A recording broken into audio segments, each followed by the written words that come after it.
the water's fine, homie, jump into the deep end. Sow it, you will reap it. We talking how to start it, how to grow it, how to keep it. Take a deep breath. You are now rocking with Founder Secrets.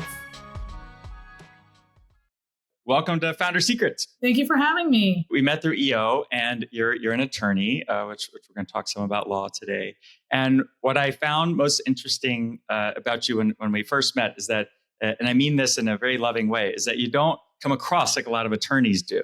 Has it always been that way, or is that part of what attracts clients to you? And is that on purpose, or is that kind of an output of your personality? Well, I do take that as a compliment, but thank you for letting me know it was intended to be positive. I appreciate that. People have been telling me that for a very long time, and I just am who I am, because when you are hiring anyone, it doesn't matter really what the role of the person is. You need to be genuine, so people can make a determination and decide, can I work with this person? Is this person going to drive me crazy? Or is this person talking up here for no reason? So one of the policies I actually have in my law firm is you have to speak English, not lawyerese, when you are speaking with clients. Because if you don't understand us, really, what are we doing? What does that mean? Like speaking English, are most of your clients kind of small businesses and they are confused by the law? Or what does that mean, like, to you, speak English? Well, every profession has its secret vocabulary, right? And so I just think it's good to be understood. You can leave like the Latin and the fancy words to oral arguments with the judges, but when you're trying to explain someone's situation to that person and explain the advantages and disadvantages or the risks that they're going to be encountering, you should speak in a way that they understand you. And unless they know Latin, it really won't help. I know that you're somewhat passionate about AI and about kind of its impact on law, or maybe the lack of impact on law. Can you speak to, like, how do you think of AI today when it comes to its impact on law as a whole, maybe intellectual property law, if you'd like, and then where do you see it going? Are you worried, or how do you kind of think of that? I think I'm a contrarian at heart sometimes. I don't mean to be. I just end up giving things my consideration and finding that I'm like not standing in the circle with most of my friends. So most of my friends think lawyers are in trouble. And I really don't think that we're going to be as in trouble as all the lawyers believe. We are all using AI now, whether we want to or not, whether we agree with the technology or not, because it's embedded in so many things, including legal research. So it's fascinating how legal research has evolved over the years. And it's because these legal research programs are using AI to an extent. But the person controls the AI. And so you can't really get rid of the person. And while there are some tasks that AI conceivably do quicker than a person, like, oh, we just received 35,000 pages. Please highlight every time it says distortion or whatever word you're looking for. Sure, that's going to help us out and it's going to cut down. But machines make mistakes, and the mistakes are the headaches of the attorney, especially if your name is on that door, like mine is. So you're still going to need to double check things. Also, categorizing documents as important, not important. AI is just not there yet. It may get there eventually. But right at this moment, I'm not terribly concerned about a takeover of lawyers. But I do think that the younger generation may suffer, because what happens when you initially become an attorney? You're doing basic work, of course. I mean, you have no experience. It's understandable. And that basic work may disappear. So it may be more difficult for the younger generation to get real training and to be given a real shot. So I am concerned about that. And when you talk about basic work, you're saying that a person used to go through those 35,000 pages and highlight those words. Is that what you mean? Yeah, that, or basic cover letters or basic correspondence. It doesn't take a genius, no offense to anyone out there, to say enclosed, we attach, Taylor's deposition transcript. Please let us know if you have any corrections, right? It doesn't take too much time to do that. And so I just think basic tasks like that, might disappear for attorneys. Also, there's like the document setup for some documents that you share with the court. They're called briefs, like that, right? I could say a brief. Some people may think that's something you wear underneath your pants. So I therefore told you what a brief is. It's a document you provide to the court. So there is a setup that can likely be done through machine learning and by a machine. So basic tasks, yeah. Do you guys know about Do Not Pay, this startup app called Do Not Pay? I think it's donotpay.com. Have you heard of it? Is that the one where you use AI to go to court on your behalf? Is that the one where you're using AI in lieu of a lawyer? A little bit in that, it'll help you fight these little things, certain, you want to break your lease, or some big corporation is trying to screw you in a way, or you're trying to you have a parking ticket that you're trying to fight, or some airline delayed your flight, and it automatically creates the message and sends it on your behalf, and it makes it look really lawyery. And I used it once actually, and it's pretty interesting. I wonder, what do you think of these sort of more automations? Not so, it's a mix of AI and a little automation. Well, I haven't used it. I have heard of it, and I can tell you that some of my largest deals were as a result of LegalZoom. So if anyone from LegalZoom is listening, I thank you so much for creating LegalZoom. And the reason why all of these types of programs are so great, for attorneys that are not purely templative, because there are some attorneys out there, they've commoditized the law. You go to their websites, they're like, oh, a contract of 4 pages is X dollars. It's a commodity, but it's also a template. So what happens is LegalZoom sends you a template, and there are these unknown rules to the person downloading and signing these documents. And there are a lot of gotchas in there. So here's a free piece of legal advice. Don't ever say lawyers don't give out free advice, whoever's listening. In New York, whatever your operating agreement says, you are held to that, because purportedly adults read it and reviewed it and signed it, right? They didn't just download it and say, okay, we're friends, I'm going to sign. That does happen sometimes. So, for example, if there are, let's say, 3 partners and they download from LegalZoom, it's going to say some decisions need a majority and some decisions need a supermajority. You can't get a supermajority without unanimity when there are only 3 people voting. And therefore, you've actually signed a document that says we have to agree on everything, including your ouster. Isn't that fun? So, Flavio, Taylor and I decided we want to kick you out, and you have to also vote on that. It's very unlikely you're going to say yes. Very unlikely.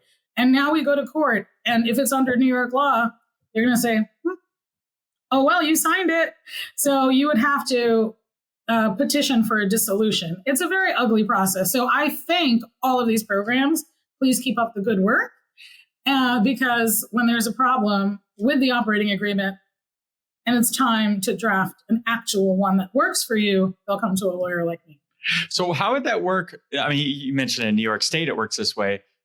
How would that work if you were in Delaware or California or Connecticut? Would that not be the same in supermajority, the same in each state? The supermajority number would be the same, but whether or not you can circumvent something, that depends on the state's law. Like sometimes some state laws will say you can change the parameters of an agreement between the parties if they act a certain way, like partners, like you and I, or the 3 of us. But in New York, it's whatever's written down. So it doesn't matter that, you're the named tax partner, but I'm the one who always liaises with the CPA. If there's a problem with the tax, they're going to come knocking on your door. You can point the finger at me, but this isn't helpful, right? Because we're just back at, let's hire a lawyer.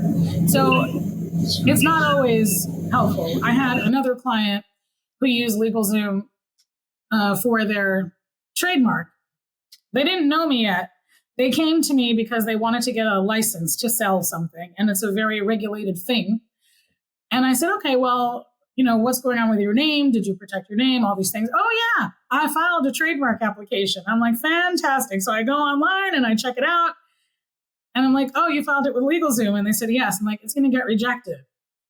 And they go, why? I'm like, let's just wait until the U.S. Patent and Trademark Office tells you why. That way you won't be mad at me. You can just read it from the government. Sure enough, like 6 months later, it was rejected. So I'm all for these apps, Flavio. Please. Wait, why was it rejected? Keep them coming. Just why was it rejected? Well, what happens with these kinds of programs, LegalZoom isn't a program per se, but they do provide you with a questionnaire and you have to complete it. So part of the problem is people don't know how to respond to the question being asked because the question is not clear. Because again, we have this secret vocabulary. Nobody knows. Like if I said, what class are you in? You might think I'm talking about like wealth, or you might think I'm talking about school class, but it has nothing to do with that. And so people are like, humana, I don't know which class it is. And they'll go online and do a search and try to figure out which class they're in. But if they get that wrong, you can be rejected. So it gets complicated. Huh. And they're just going to file what you say. So if you said your name is Taylor and it's spelled Psychic, that's what they're going to write on the, on the application for you, because that's what you told them. I got to say, I want to meet that Taylor. Exactly. Me too. I ran a marketing agency for 12 years. And in my kind of experience from the advertising and marketing world, you had these people who were very good at the creative side of the business. So they were very good creatives, or they were very good advertising, or they're very good copywriters or good programmers or whatever it is. And then that was one big bucket of people. And that's why they got into the business. And then a second part is maybe they're really good salespeople. So they're very good at selling a vision. And then a third part is they're very, very good operators. So these are people who know how to run big projects and know how to keep them on the tracks and doing well. And in my experience, it's hard to find one person who does all three of those very, very well. I was more of a salesperson and a little bit of like the kind of doer because I started by doing the work. I'm just curious, like, do you find that to be true in the legal profession where someone could be a very good lawyer, but a bad business person or not good at running a firm? And how do you kind of straddle those lines? Definitely. I mean, every person has things they're good at and things they're bad at. Law is no exception. And I can tell you, I don't know, it's been a while. I'm not going to say how many years, but it's been a while since I've been in law school. It's been over 20 years, over 20 years. And I don't think this has changed. They were not teaching us business. Corporate law, yes, different, not business. Nobody tells you this is how you manage people. This is how you run a company. This is how you seek funding. Well, lawyers don't seek funding, but in general, this is a sales class. There's none of that.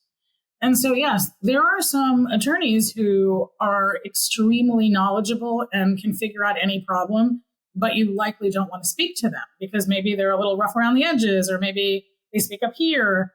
And so, that's a subset. Then you have those attorneys who are great. They're people. They may not know how to solve your problem because they spend the majority of their time doing sales. There's nothing wrong with those folks either. But sometimes it can be scary for them because, I'm on that cusp, Flavio, you're about to sign my retainer. And then you ask me a question. And I'm like, oops, I don't know. Why? Because I'm out selling. That's my job.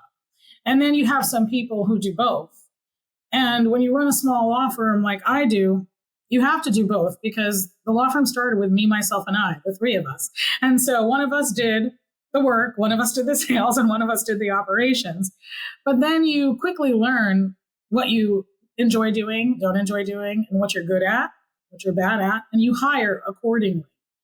So I try to train all the lawyers who work with me on both, sales and being a good attorney, like the work itself.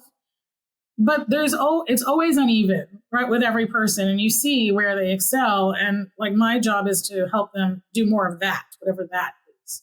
And where do you think that you kind of excel? Like where have you kind of fallen in those three buckets? It's so hard for me to know. I think it depends on the day, because some days I'm just doing, the work. I know EO, a big thing is work on the business, not in the business.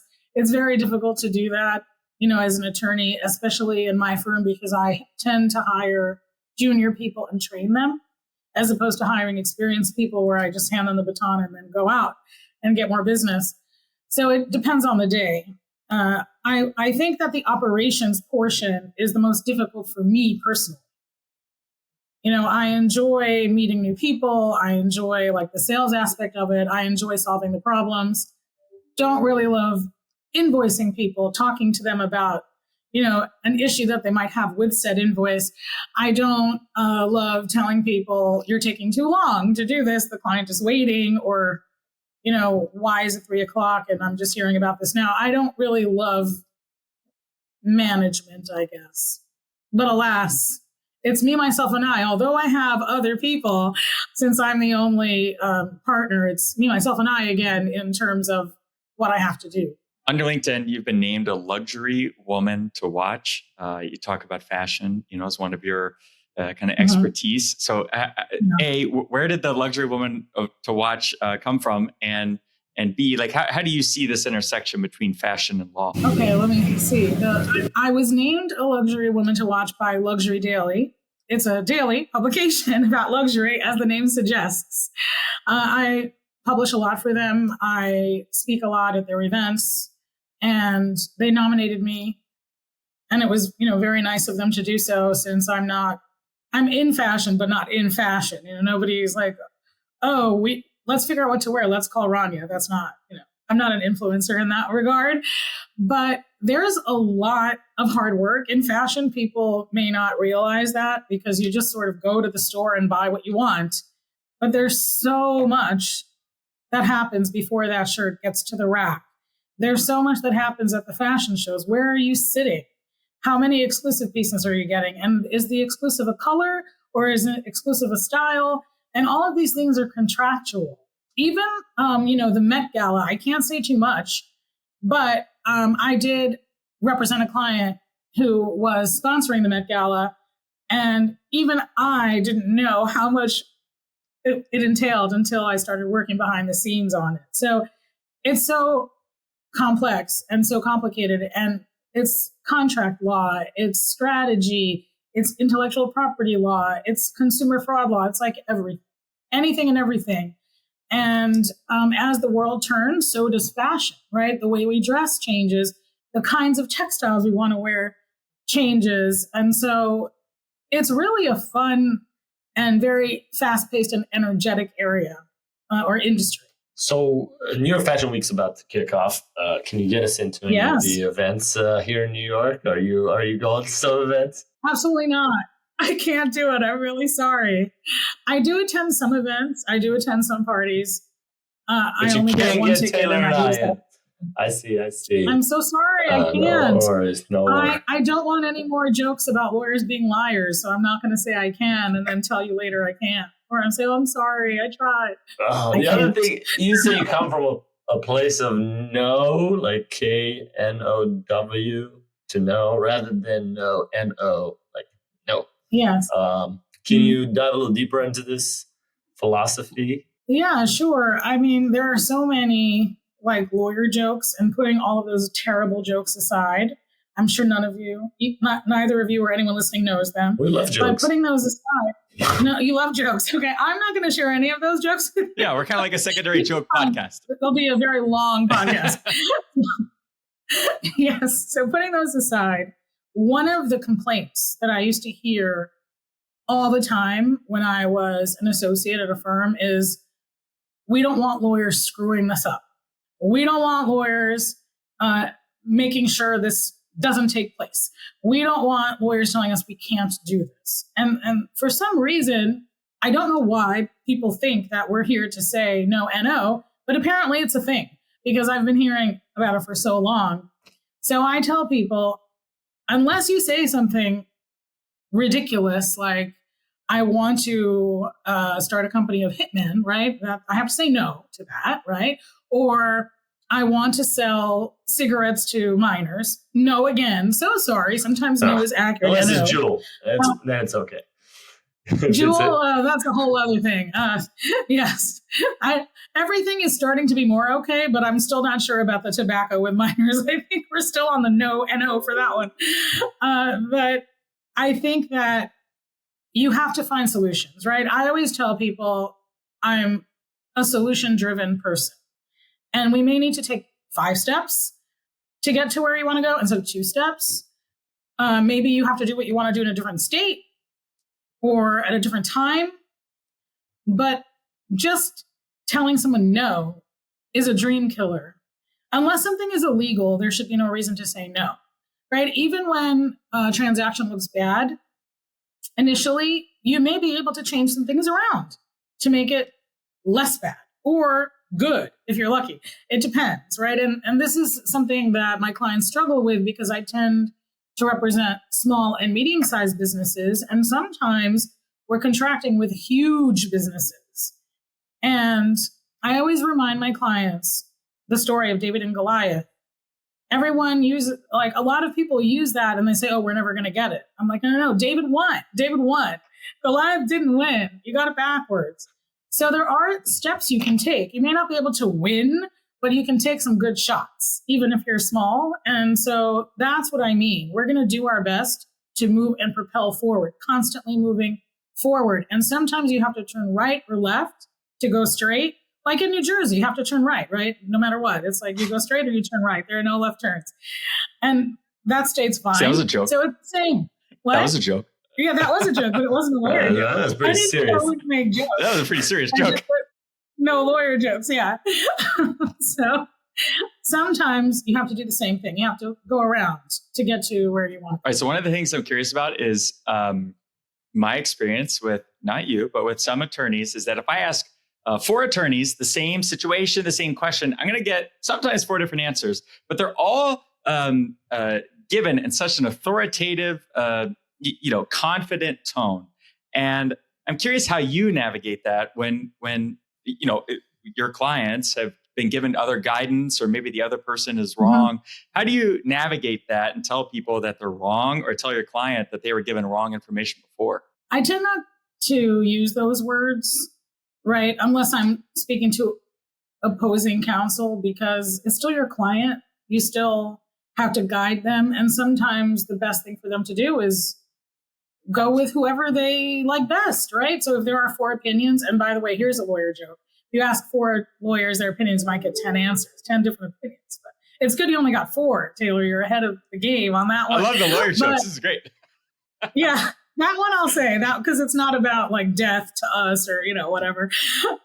Being sharks, blah, blah, blah, those ugly ones. I don't like those. But ultimately, there's always more than one solution to every problem. I mean, that's just reality. And all you can do is tell your client which option is best for them. And if they want to go with a different attorney, so be it. When I have these kinds of discussions with my clients, I tell them, I see like 2 or 3 different paths here. Do you want to hear all of them, or do you want me to tell you the one I think is best? And then depending on their response, I'll either tell them what I think is best, or I'll just outline the 3 options. I mean, today I was on a call with one of my clients and they want to do something that I disagree with. It's not illegal. I just don't think it's a good idea. And I told them that. I said, I don't think this is in your best interest. I think it'll backfire for these reasons. But ultimately, it's not illegal. I'm here to support you. If that's what you want to do, we'll move forward. And then I followed up with an email, just for a little quick reminder. Remember, I said this wasn't a great idea. In case it backfires, I don't get yelled at. So everyone has a different style. How does one grow? And, it sounds like you still do a lot. And as we are in entrepreneur organizations, that can be a blocker, right? If you're the one that has to do it all. but only if you want to grow. I know some folks are happy doing what they do every day. And so I guess where are you at on that? Do you kind of like you being kind of that key person, or is it something that you want to remove yourself from being the key person and scale in a different way?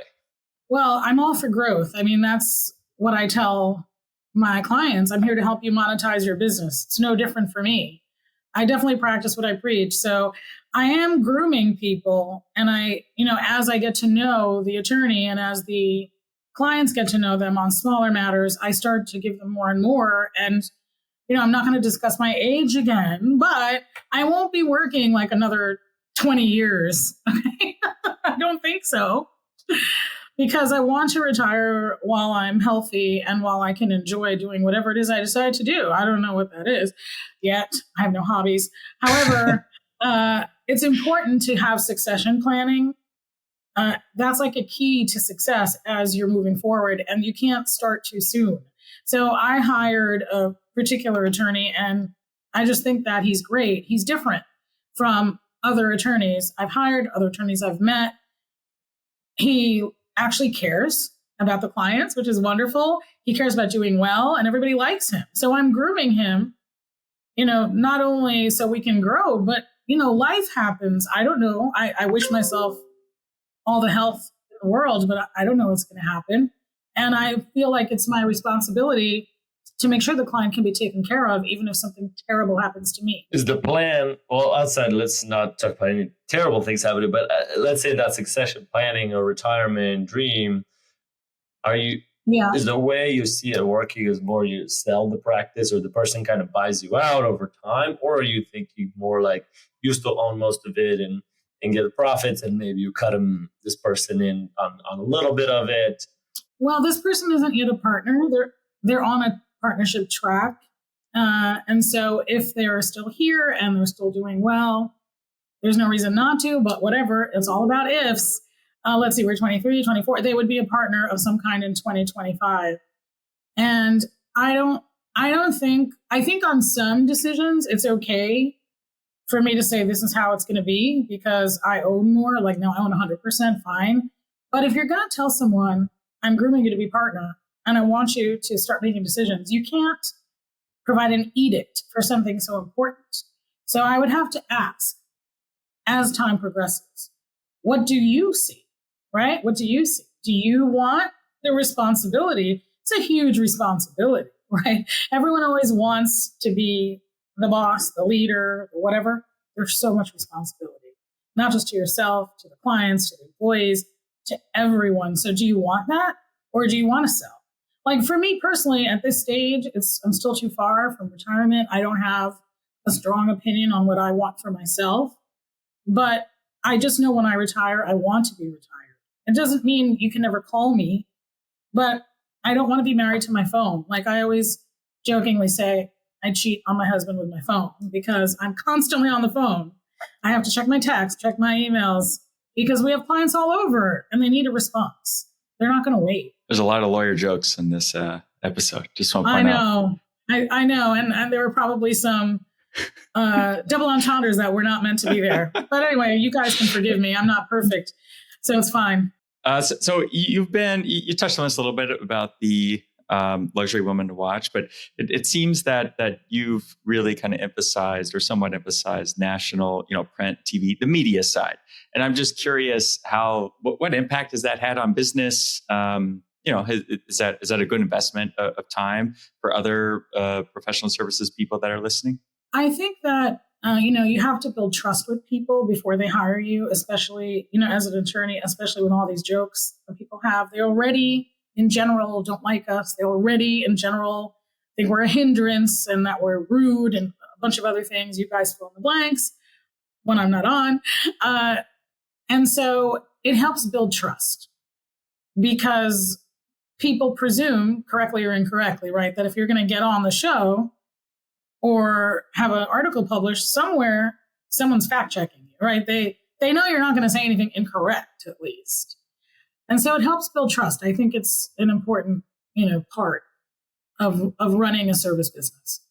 And so it's proven to be good. How do you get those appearances? Like, do you have a PR person, or is this something that you do yourself? I do. No, I do have a PR person, and it started off very slow because, again, I don't have like a famous name, so I had to prove myself. Right? There was a lot of just sending them talking points and then hearing nothing, and then following up with more talking points, and then showing them, oh, look, remember my talking point from a month ago? It's happening now.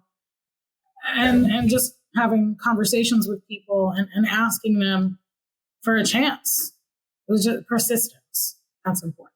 Where were you born? Egypt. So you're first, guess what do they call us? Immigrant, first generation? Or where's generation zero? Yes, I don't know. And it seems like you have that hunger. I don't know what they call it.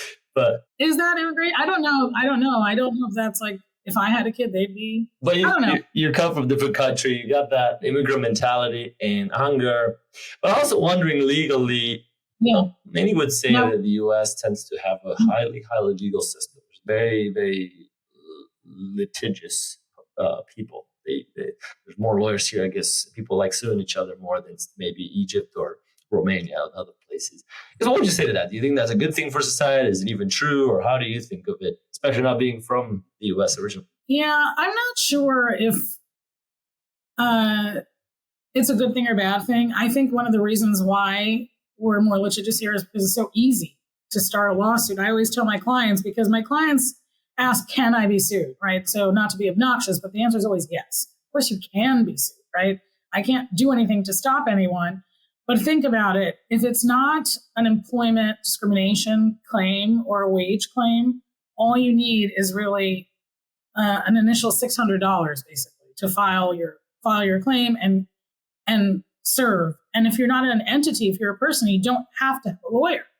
And if you're suing for discrimination or wages, there is no fee that you pay. The lawyer pays everything, and you only pay if you succeed. In other countries, it's not like that. And so that's one of the reasons. So some people might think that's good because it cuts down, but some people might think it's bad because you're stifling their abilities. And we can go on about that for, hours.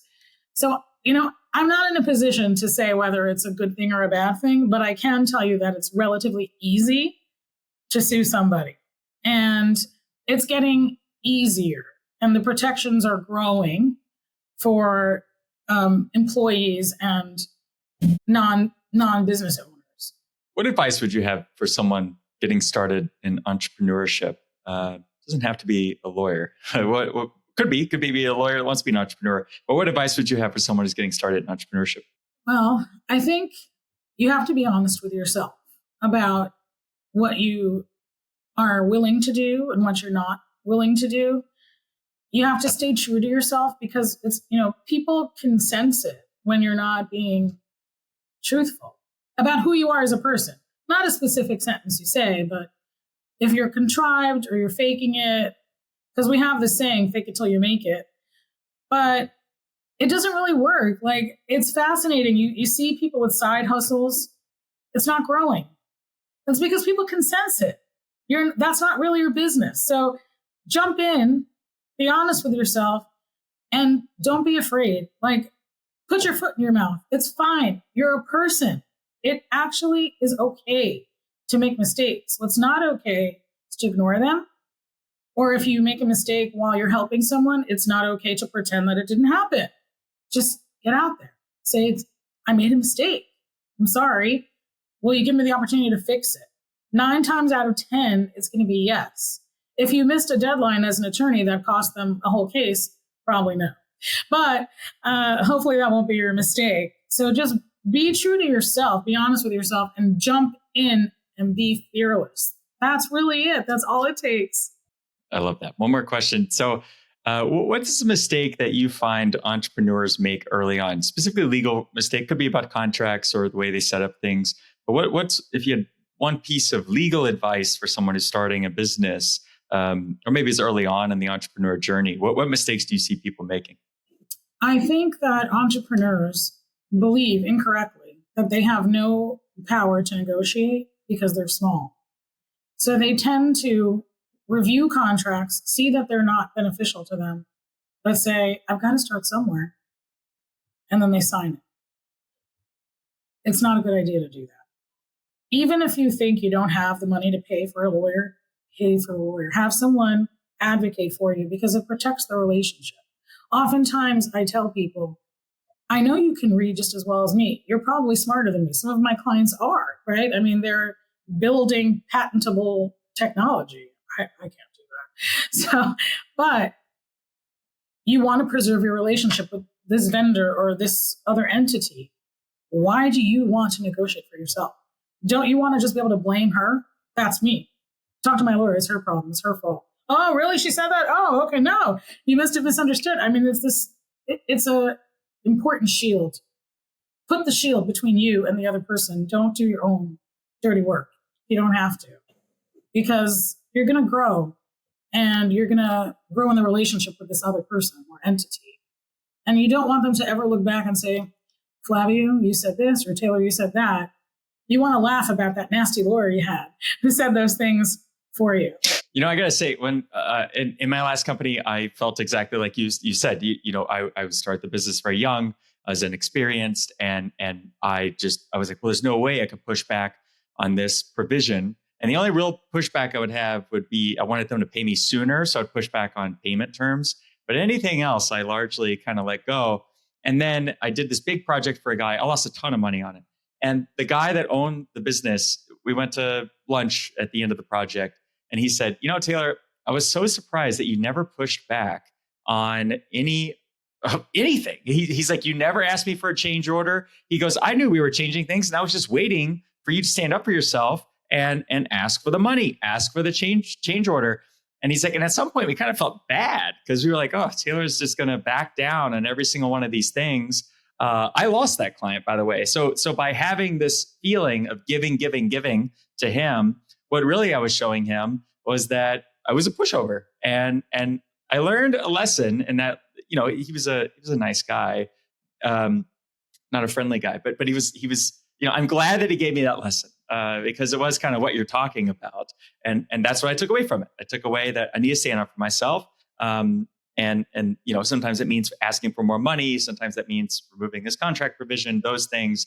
But you're right. Early on, we're just like, we have this mindset, the scarcity mindset versus abundance mindset of, I just got to take it. This is coming in. If I push back, they're going to leave. It's true. So if you're in like any kind of retail environment and you want to go into a large store or in a specific industry, like if you want to have a contract with a distributor and you're selling vitamins, or you want to get your makeup into like a Sephora or something like that, there are a lot of provisions in there that can be scary for the small business owner, right? Because everything has to be done on time, whatever that means.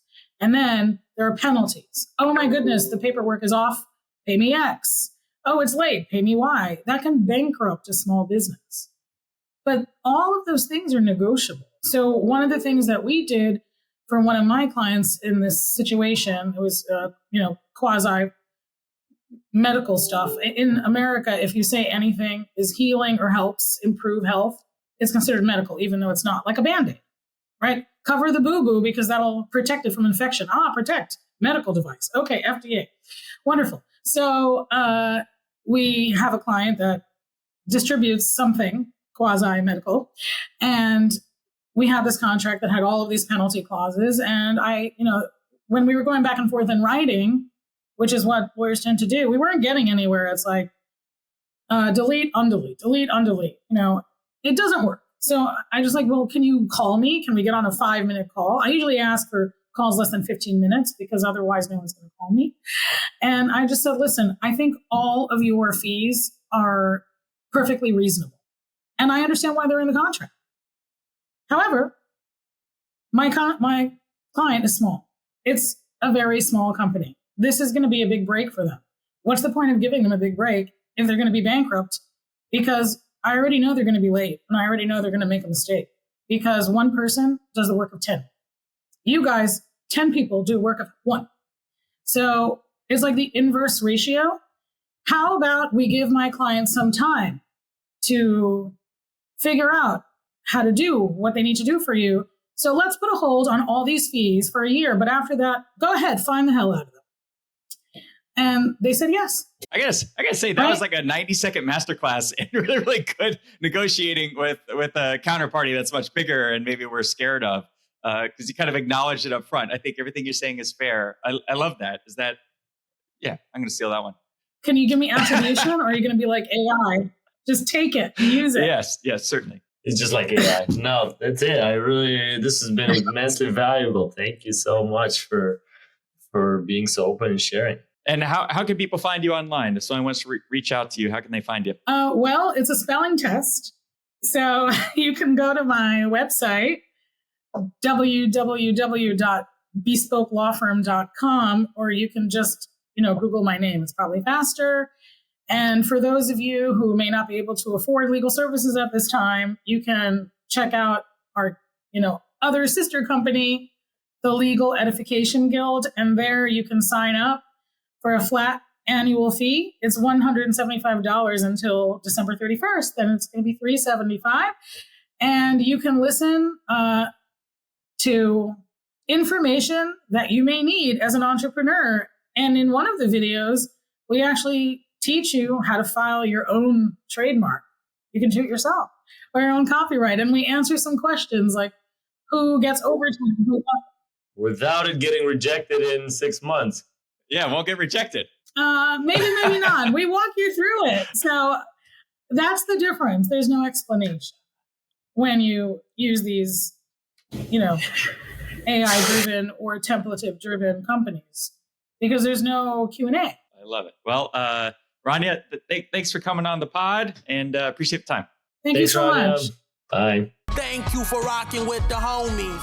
Taylor, Trusty, and Flavio. Seize the day, own it. Until next time, hold it down, hold it down. Hey.